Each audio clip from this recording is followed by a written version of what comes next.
Good morning, students.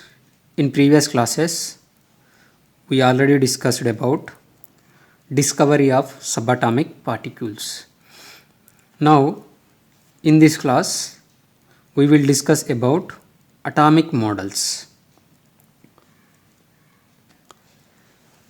Atomic models are useful to know the position of the three fundamental particles in an atom. Okay. So, atomic models tells about the position of the three fundamental particles in an atom. Okay. So, next one, the first atomic model proposed by the J.J. Thomson. Okay. Let us discuss first atomic model, that is Thomson model of atom. Okay. This model was given by J.J. Thomson in 1898. According to him, atom is a sphere of positive charge in which the electrons are embedded. Okay, atom is a sphere of positive charge in which the electrons are embedded. Okay, so the positive charge is uniformly distributed in atom.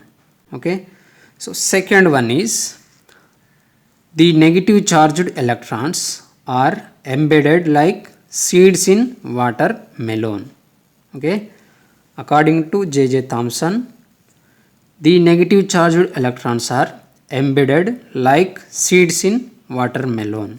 Okay, so next one, the positive charge is distributed like fibrous material and electrons are embedded like seeds.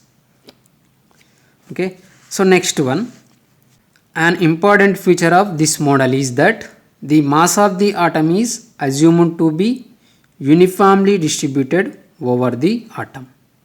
Okay, Thomson said that the mass of the atom is uniformly distributed in the atom. Okay, so next one, this model was able to explain the overall neutrality of the atom. Okay, that means the amount of positive charge and negative charge is equal, that is atom is electrically neutral. Okay, J.J. Thomson able to explain the overall neutrality of the atom. Okay, so next one, this model also called plum pudding or raisin pudding or watermelon. Okay, so this is the Thomson atomic model. Okay, so these negative charged particles is electrons. This is a positive charge. This is a negative charge, means electrons. This is a positive charge. Okay, this is a J.J. Thomson atomic model. Okay, so next one, what is the limitations of Thomson model of an atom? So first limitation is this model was able to explain the overall neutrality of atom, but it is not accepted with the results of later experiments. Okay, that is it could not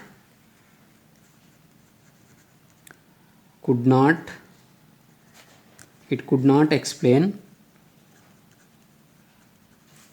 overall neutrality of an atom. This is the first limitation of J.J. Thomson. Second limitation is this model failed to explain how positive charge holds electron inside the atom. This model failed to explain how positive charge holds electron inside atom. This is the second limitation of J.J. Thomson atomic model. Third one, it also failed to explain an atom's stability. It also failed to explain an atom's stability. Okay, so next one, this theory did not mention anything about the nucleus of an atom. Okay, J.J. Thomson atomic model could not explain the anything about the nucleus of an atom. Nucleus of an atom. Okay, this theory could not explain anything about nucleus of an atom. Okay, this is the limitations of J.J. Thomson atomic model. So next one, let us discuss about second atomic model, that is Rutherford's nuclear model of atom. Okay, Rutherford and his students bombarded very thin gold foil with alpha particles. Okay, this is the source of alpha particles. This is a gold foil. A stream of high energy alpha particles from a radioactive source was directed at a thin foil of gold metal. So here this thin gold foil had a circular fluorescent zinc sulfide screen around it. Okay, so next one, whenever these alpha particles hit the screen, a tiny flash of light was produced at that point. Okay, this is a simple setup of alpha particle scattering experiment. So next one, Rutherford and his students observe the following points. You know very well, according to J.J. Thomson atomic model, J.J. Thomson said that mass of the atom is uniformly distributed in the atom. Mass of the atom is uniformly distributed in the atom. Okay, but Rutherford observed following points. Let us discuss results of scattering experiment. Results of scattering experiment. Okay, whenever these alpha particle bombarded very thin gold foil, he observed following things. First one,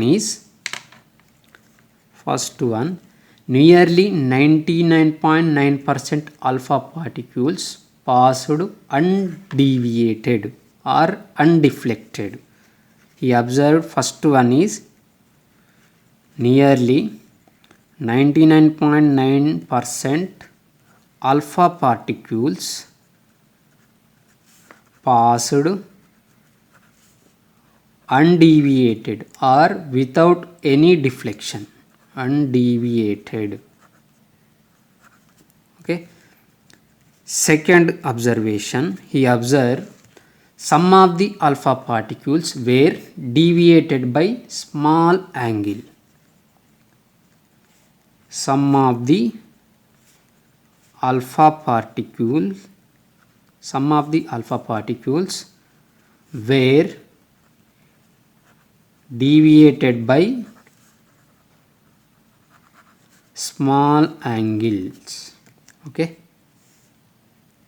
next, he is also observed very few particles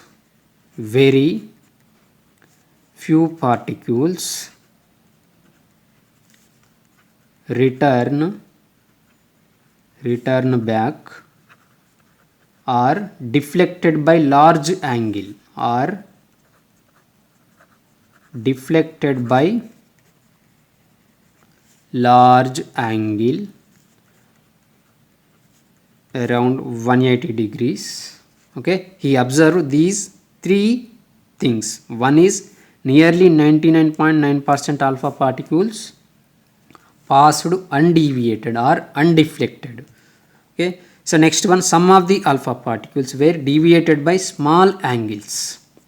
So and last one, very few particles return back or deflected by large angles around 180 degrees. Okay, he observed these three things. Next one, after observation of these 3 points, he gave conclusion regarding the structure of atom. Okay, let us discuss conclusion regarding the structure of atom. Okay, now let us discuss conclusion regarding the structure of atom. First one, most of the alpha particles are passed without deflection, means most part of the atom is empty. First conclusion is most of the alpha particles are passed without any deflection.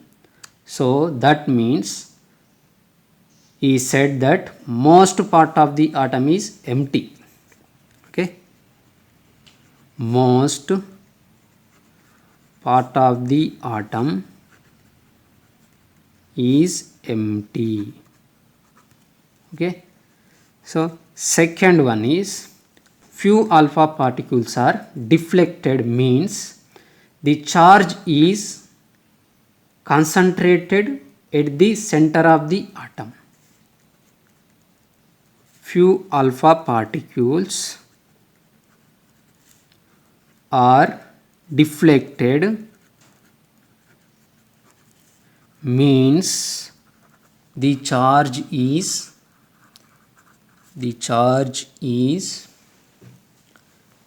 concentrated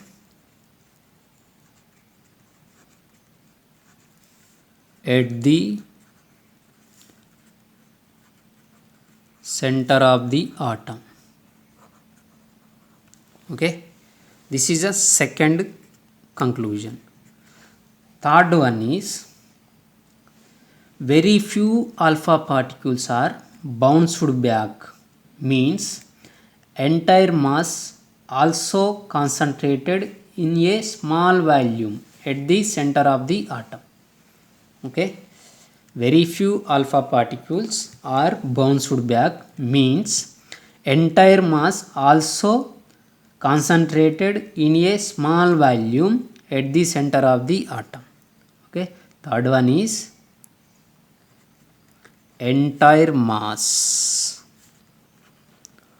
also concentrated in a small volume at the center of the atom. Okay, this heaviest part is named as nucleus. This heaviest part is named as nucleus. Okay, so this is the third one. Fourth one, electrons revolve around the nucleus like planets revolved around the sun. Electrons revolve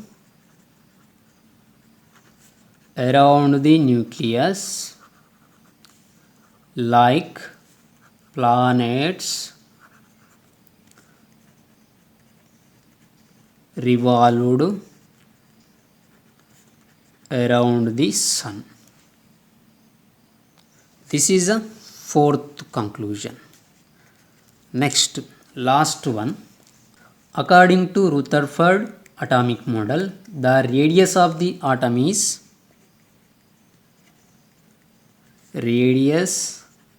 of the atom is 10 to the power of minus 10 meters and radius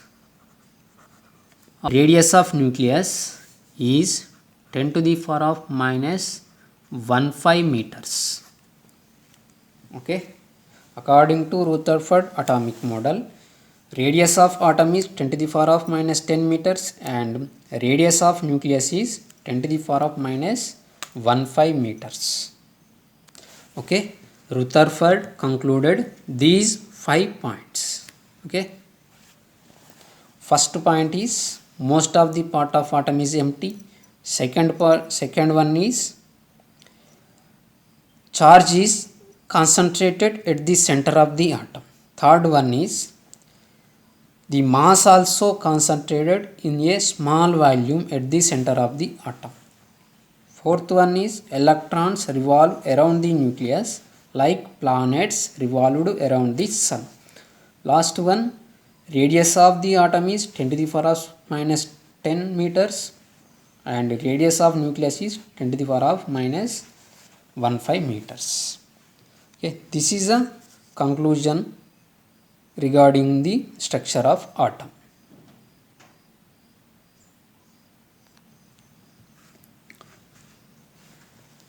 So next one, drawbacks of Rutherford's nuclear model of atom. First drawback is it could not explain the stability of an atom. Second one is it failed to explain hydrogen spectrum. Third one, as per classical electromagnetic theory, the revolving electron must lose energy continuously if it happens into the nucleus. Atom should collapse, but it is not occurring. Okay, this is the one of the drawback. Next one, it could not explain electronic structure of atom. Okay, these are the drawbacks of Rutherford's nuclear model of atom.